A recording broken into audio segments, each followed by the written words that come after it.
Customs and Border Protection, Chris Magnus, will face senators at his confirmation hearing later today. This as border hawks are voicing their concerns with his record, opposing police cooperation with federal immigration enforcement. Brandon Tatum, former Tucson police officer and author of Beaten Black and Blue, Being a Black Cop in America Under Siege, joins us now to react. Brandon, great to see you as always. As someone who worked for Chris Magnus, do you support his nomination?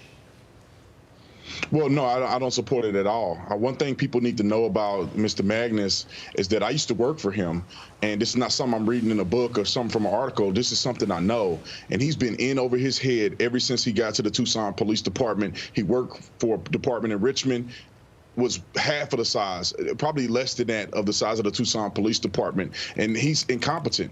He cannot perform properly. He made a statement in front of the world that he was an activist disguised as a police chief. And this is exactly the personality and character that Mr. Joe Biden, which I doubt that he had any part in selecting anybody, because he can't tell his head from his rear end half of the time.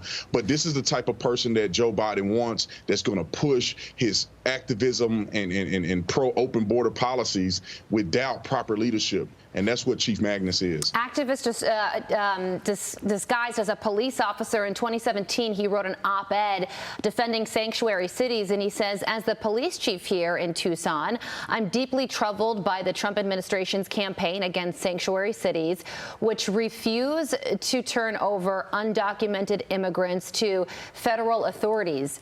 I mean, this is sure to come up and be a major focal point of the hearing today.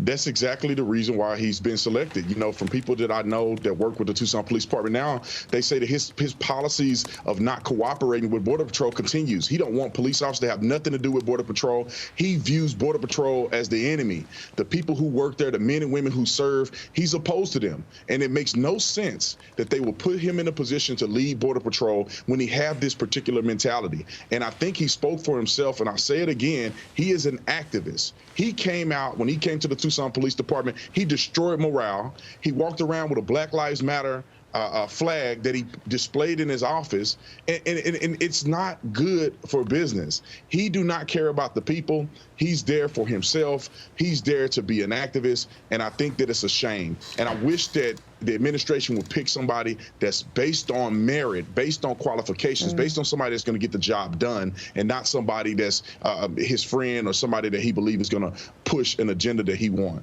15 seconds remaining, Brandon. What would Border Patrol become under his watch? It'll become completely decimated. Complete open borders is what we'll see in this country.